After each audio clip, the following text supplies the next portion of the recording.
सादर जय सिया राम दोस्तों, आप देख रहे हैं सनातन धर्म चैनल। तो आज हम श्री दुर्गा सप्तशती पाठ लेकर गए हैं। आज प्रथम अध्याय के पाठ में मेधा ऋषि का राजा सूरत और समाधि को भगवती की महिमा बताते हुए मधु कैटभ वध का प्रसंग सुनाना। तो चलिए हम विनियोग करें, उसके पहले आप हमारे चैनल को सब्सक्राइब कर लें, बेल आइकन को दबा लें।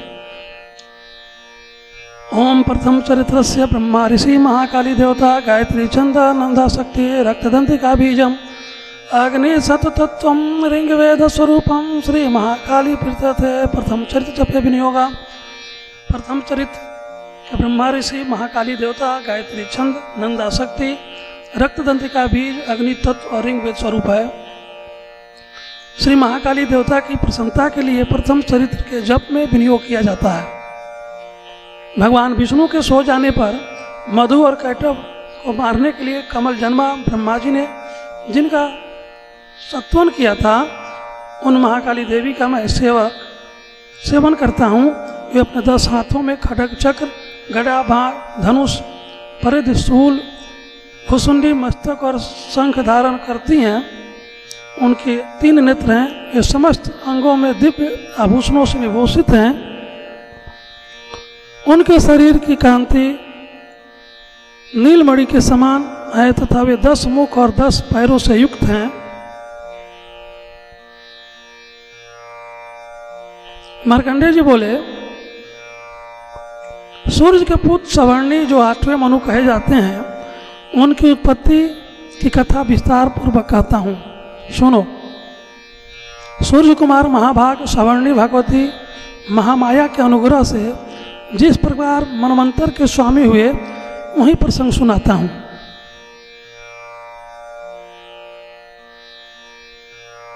पूर्व काल की बात है। स्वरोचिष मनवंतर में सूरथ नाम के एक राजा थे जो चैत्र वंश में उत्पन्न हुए थे। उनका समस्त भूमंडल पर अधिकार था। वे प्रजा का अपने औरस पुत्रों की भांति धर्मपूर्वक पालन करते थे। तो भी उस समय कोला विध्वंसी नाम के क्षत्रिय उनके शत्रु हो गए। राजा सूरत की दंड नीति बड़ी प्रबल थी। उनका शत्रु के साथ संग्राम हुआ। यद्यपि कोला विध्वंसी संख्या में कम थे, तो भी राजा सूरत युद्ध में उनसे परास्त हो गए। तब वे युद्ध भूमि से अपने नगर को लौट आए और केवल अपने देश के राजा होकर रहने लगे। समूची पृथ्वी से अब उनका अधिकार चला गया था, किंतु वहाँ भी उन प्रबल शत्रुओं ने उस समय महाभाग राजा सूरत पर आक्रमण कर दिया। राजा का बल क्षीण हो चला था, इसलिए उनके दुष्ट बलवान एवं दुरात्मा मंत्रियों ने वहाँ उनकी राजधानी में भी राजकीय सेना और खजाने को हथिया लिया। सूरत का प्रभुत्व नष्ट हो चुका था, इसलिए वे शिकार खेलने के बहाने घोड़े पर सवार हो वहाँ से अकेले ही एक घने जंगल में चले गए। वहाँ उन्होंने विप्रवर मेधा मुनि का आश्रम देखा, जहाँ कितने ही हिंसक जीव अपनी स्वाभाविक हिंसावृत्ति छोड़कर परम शांत भाव से रहते थे। मुनि के बहुत से शिष्य उस वन की शोभा बढ़ा रहे थे।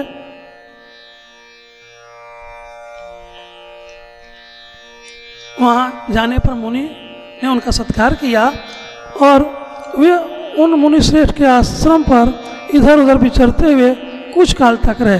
फिर ममता से आकृष्टित होकर वहाँ इस प्रकार चिंता करने लगे, पूर्व काल में मेरे पूर्वजों ने जिसका पालन किया था, वही नगर आज मुझसे रहित है। पता नहीं मेरे दुराचारी वृत्तिगण उसकी धर्मपूर्वक रक्षा करते हैं या नहीं।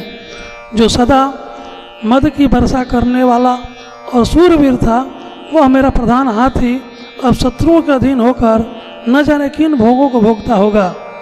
जो लोग मेरी कृपा धन और भोजन पाने से सदा मेरे पीछे पीछे चलते थे, वे निश्चय ही अब दूसरे राजाओं का अनुसरण करते होंगे। उन अपव्ययी लोगों के द्वारा सदा खर्च होते रहने के कारण अत्यंत कष्ट से जमा किया हुआ मेरा वह खजाना खाली हो जाएगा। ये तथा और मैं भी कई बात राजा सूरत तो सोचते रहते थे। एक दिन उन्होंने वहाँ विप्रवर मेधा के आश्रम के निकट एक वैश्य को देखा और उससे पूछा, भाई तुम कौन हो? यहाँ तुम्हारे आने का क्या कारण है? तुम क्यों शोकग्रस्त हो और अनमने से दिखाई देते हो? राजा सूरत के प्रेम पूर्वक कहा हुआ वचन सुनकर भैंस ने विनीत भाव से उन्हें प्रणाम करके कहा। भैंस बोला, राजन, मैं धनियों के कुल में उत्पन्न एक वैश्य हूँ। मेरा नाम समाधि है। मेरे दुष्ट स्त्री पुत्रों ने धन के लोभ से मुझे घर से बाहर निकाल दिया है। मैं इस समय धन, स्त्री और पुत्रों से वंचित हूँ। मेरे विश्वसनीय बंधुओं ने मेरा ही धन लेकर मुझे दूर कर दिया है। इसलिए दुखी होकर मैं वन में चला आया हूँ। यहाँ रहकर मैं इस बात को नहीं जानता कि मेरे पुत्रों की, स्त्री की और स्वजनों की कुशल है या नहीं। इस समय घर में वो कुशल से रहते हैं अथवा उन्हें कोई कष्ट है। वे मेरे पुत्र कैसे हैं? क्या वे सदाचारी हैं अथवा दुराचारी हो गए हैं? राजा ने पूछा, जिन लोभी स्त्री पुत्र आदि ने धन के कारण तुम्हें घर से निकाल दिया, उनके प्रति तुम्हारे चित्त में इतना स्नेह का बंधन क्यों है? भैंस बोला, आप मेरे विषय में जैसी बात करते हैं वह सब ठीक है, किंतु क्या करूं? मेरा मन निष्ठुरता नहीं धारण करता। जिन्होंने धन के लोभ में पड़कर पिताजी के प्रति स्नेह, पति के प्रति प्रेम तथा आत्मीय जनों के प्रति अनुराग को तिलांजलि दे मुझे घर से निकाल दिया है, उन्हीं के प्रति मेरे हृदय में इतना स्नेह है। महामते, गुरुहीन बंधुओं के प्रति भी जो मेरा चित्त इस प्रकार प्रेम मग्न हो रहा है, यह क्या है? इस बात को मैं जानकर भी नहीं जान पाता। उनके लिए मैं लंबी सांसें ले रहा हूँ और मेरा हृदय अत्यंत दुखित हो रहा है। उन लोगों में प्रेम का सर्वथा अभाव है, तो भी उनके प्रति जो मेरा मन निष्ठुर नहीं हो पाता, इसके लिए क्या करूं? मार्कंडेय जी कहते हैं, ब्राह्मण तदंतर राजाओं में श्रेष्ठ सूरत और समाधि नामक वैश्य दोनों साथ साथ मेधा मुनि के सेवा में उपस्थित हुए और उनके साथ यथायोग न्यायानुकूल विनयपूर्वक बर्ताव करके बैठे। तत्पश्चात वैश्य और राजा ने कुछ वार्तालाप आरंभ किया। राजा ने कहा, भगवान, मैं आपसे एक बात पूछना चाहता हूँ, उसे बताइए। मेरा चित्त अपने अधीन न होने के कारण वह बात मेरे मन को बहुत दुख देती है। जो राज मेरे हाथ से चला गया है उसमें और उसके संपूर्ण अंगों में मेरी ममता बनी हुई है। मुनिश्रेष्ठ, यह जानते हुए भी कि अब वह मेरा नहीं है, अज्ञानी की भांति मुझे उसके लिए दुख होता है। यह क्या है? इधर यह वैश्य भी घर से अपमानित होकर आया है, इसके पुत्र, स्त्री और भृत्यों ने इसे छोड़ दिया है, स्वजनों ने इसका परित्याग कर दिया है, तो भी यह उनके प्रति अत्यंत हार्दिक स्नेह रखता है। इस प्रकार यह तथा मैं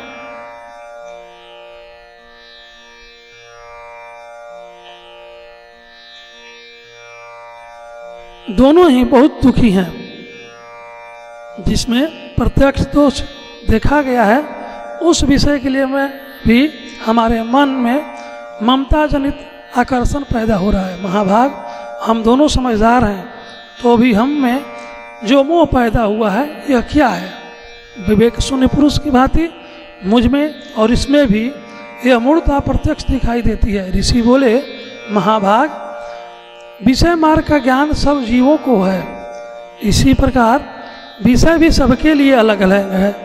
कुछ प्राणी दिन में नहीं देखते और दूसरे रात में नहीं देखते, तथा कुछ जीव ऐसे हैं जो दिन और रात्रि में भी बराबर ही देखते हैं। यह ठीक है कि मनुष्य समझदार होते हैं, किंतु केवल वे ही ऐसे नहीं होते। पशु, पक्षी और मृग आदि सभी प्राणी ही समझदार होते हैं। मनुष्यों की समझ भी वैसा ही होती है जैसी उन मृग और पक्षियों की होती है, तथा जैसी मनुष्यों की होती है वैसे ही उन मृग, पक्षी आदि की होती है। यह तथा अन्य बातें भी प्रायः दोनों में समान ही है। समझ होने पर भी इन पक्षियों को तो देखो, ये स्वयं भूख से पीड़ित होते हुए भी मुँहवश बच्चों की चोंच में कितने चाव से अन्न के दाने डाल रहे हैं। नरश्रेष्ठ, क्या तुम नहीं देखते कि ये मनुष्य समझदार होते हुए भी लोभवश अपने किए हुए उपकार का बदला पाने के लिए पुत्रों की अभिलाषा करते हैं। यद्यपि उन सब में समझ की कमी नहीं है, तथापि वे संसार की स्थिति, जन्म मरण की परंपरा बनाए रखने वाले भगवती महामाया के प्रभाव द्वारा ममतामय भंवर से युक्त मोह के गहरे गर्त में गिराए गए हैं। महामाया के इसलिए उसमें आश्चर्य नहीं करना चाहिए। जगदीश्वर भगवान विष्णु की योग निद्रा रूपा जो भगवती महामाया है, उन्हीं से यह जगत मोहित हो रहा है। वे भगवती महामाया देवी ज्ञानियों के भी चित्त को बलपूर्वक खींच कर मोह में डाल देती हैं। वे ही इस संपूर्ण चराचर जगत की सृष्टि करती हैं तथा वे ही परस्पर वही प्रसन्न होने पर मनुष्यों के मुक्ति के लिए वरदान देती हैं। वे ही पराविद्या, संसार बंधन और मोक्ष की हेतु भूता सनातनी देवी तथा संपूर्ण ईश्वरों को भी अधीश्वरी है। राजा ने पूछा, भगवान जी ने हैं आप महामाया कहते हैं, वे देवी कौन है? ब्राह्मण, उनका आविर्भाव कैसे हुआ तथा उनका चरित्र कौन कौन है? ब्रह्मवेताओं में श्रेष्ठ महर्षि उन देवी का जैसा प्रभाव हो, जैसा स्वरूप हो और जिस प्रकार प्रादुर्भाव हुआ हो, वह सब मैं आपके मुख से सुनना चाहता हूँ। ऋषि बोले, राजन, वास्तव में तो वे देवी नित्य स्वरूपा ही है। संपूर्ण जगत उन्हीं का रूप है तथा उन्होंने समस्त विश्व को व्याप्त कर रखा है। तथापि उनका प्रकट अनेक प्रकार से होता है, वह मुझसे सुनो। यद्यपि वे नित्य और अजन्मा है, तथापि सब देवताओं का कार्य सिद्ध करने के लिए प्रकट होती हैं। उस समय लोक में उत्पन्न हुई कहलाती हैं। कल्प के अंत में जब संपूर्ण जगत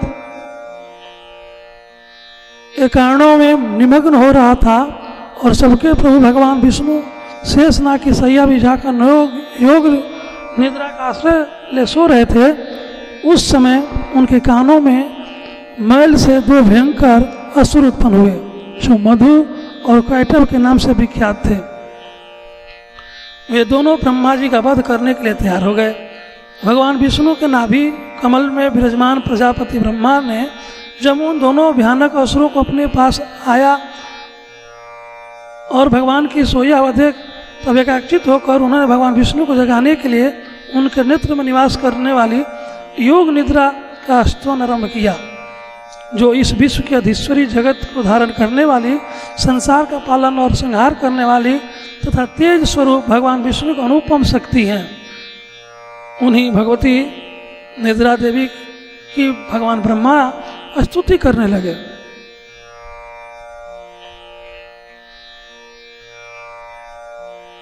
ब्रह्मा जी ने कहा, देवी तुम ही स्वाहा, तुम ही स्वधा, तुम ही अवष्टकार हो, स्वर भी तुम्हारे ही स्वरूप हैं, तुम ही जीवनदायिनी सुधा हो।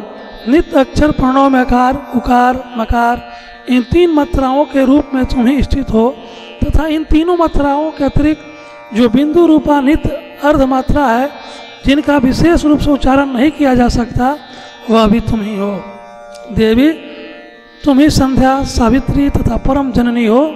देवी तुम ही इस विश्व ब्रह्मांड को धारण करती हो, तुम ही इस जगत की सृष्टि होती है।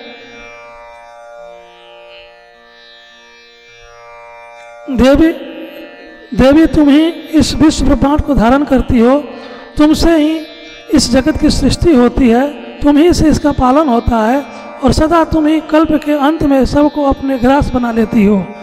जगन्मयी देवी, इस जगत की उत्पत्ति के समय तुम सृष्टि रूपा हो, पालन काल में स्थिति रूपा हो तथा कल्पांत के समय संहार रूप धारण करने वाली हो। तुम ही महाविद्या, महामाया, महामेधा, महास्मृति, महामोह रूपा, महादेवी और महासुरी हो। तुम ही तीनों गुणों को उत्पन्न करने वाली सबकी प्रकृति हो। भयंकर काल रात्रि, महारात्रि और मोह रात्रि तुम ही हो। तुम ही श्री, तुम ही ईश्वरी, तुम ही हिरिंग और तुम ही बोध स्वरूपा बुद्धि हो। लज्जा, पुष्टि, तुष्टि, शांति और क्षमा तुम ही हो। तुम खड्ग धारणी, शूल धारणी, घोर रूपा तथा गदा, चक्र, शंख और धनुष धारण करने वाली हो। बाण, भुसुंडी और गदा, चक्र, शंख और धनुष धारण करने वाली हो। बाण, भुसुंडी और परिध ये भी तुम्हारे अस्त्र हैं। तुम सम और सौम्यतर हो। इतना ही नहीं, जितने भी सौम्य एवं सुंदर पदार्थ हैं उन सब की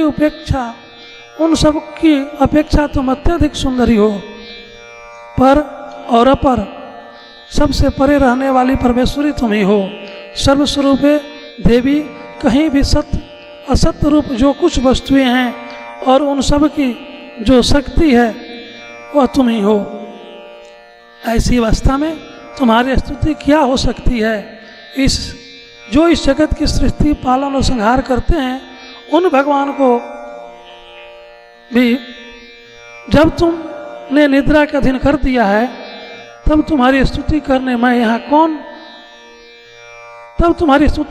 यहाँ कौन समर्थ हो सकता है। मुझको भगवान शंकर को तथा भगवान विष्णु को भी तुमने ही शरीर धारण कराया है, अतः तुम्हारी स्तुति करने की शक्ति किसमें है। देवी, तुम तो अपने इस उदार प्रभावों से ही प्रशंसित हो। ये जो दोनों दुर्धर्ष असुर मधु और कैटभ हैं इनको मुंह में डाल दो और जगदीश्वर भगवान विष्णु को श्रीगृह जगा दो। साथ ही इनके भीतर इन दोनों महान असुरों को मार डालने की बुद्धि उत्पन्न कर दो। ऋषि कहते हैं, राजन, जब ब्रह्मा जी ने वहाँ मधु और कैटभ को मारने के उद्देश्य से भगवान विष्णु को जगाने के लिए तमोगुण की अधिष्ठात्री देवी योग निद्रा इस प्रकार स्तुति की, तब वे भगवान के नेत्र, मुख, नासिका, बाहु, हृदय और वक्ष स्थल से निकलकर अव्यक्त जन्मा ब्रह्मा जी की दृष्टि के समक्ष खड़ी हो गई। योग निद्रा मुक्त होने पर जगत के स्वामी भगवान जनार्दन उस एकार्णव के जल में शेषनाग की सैया से जाग उठे। फिर उन्होंने उन दोनों असुरों को देखा। वे दुरात्मा मधु और कैटभ अत्यंत बलवान तथा पराक्रमी थे और क्रोध से लाल आंखें किए ब्रह्मा जी को खा जाने के लिए उद्योग कर रहे थे। तब भगवान श्री हरि ने उठकर उन दोनों के साथ 5000 वर्षों तक केवल बाहु युद्ध किया। वे दोनों भी अत्यंत बल के कारण उन्मत्त हो रहे थे। इधर महामाया ने भी उन्हें मुंह में डाल रखा था, इसलिए वे भगवान विष्णु से कहने लगे, हम तुम्हारी वीरता से संतुष्ट हैं, तुम हम लोगों से कोई वर मांगो।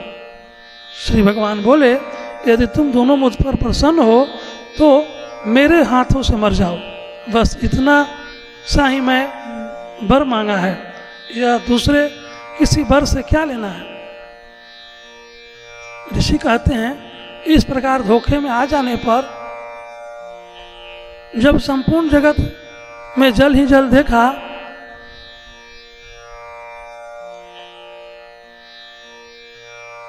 तो भगवान कमल नयन भगवान से कहा, जहाँ पृथ्वी जल में डूबी हुई न हो, जहाँ सूखा स्थान हो, वहीं हमारा वध करो। ऋषि कहते हैं, तब तथास्तु कहकर शंख चक्र और गदा धारण करने वाले भगवान ने उन दोनों का मस्तक अपनी जांघ पर रखकर चक्र से काट डाले। इस प्रकार ये देवी महामाया ब्रह्मा जी की स्तुति करने पर स्वयं प्रकट हुई थी। अब पुनः तुमसे उनके प्रभाव का वर्णन करता हूँ, सुनो।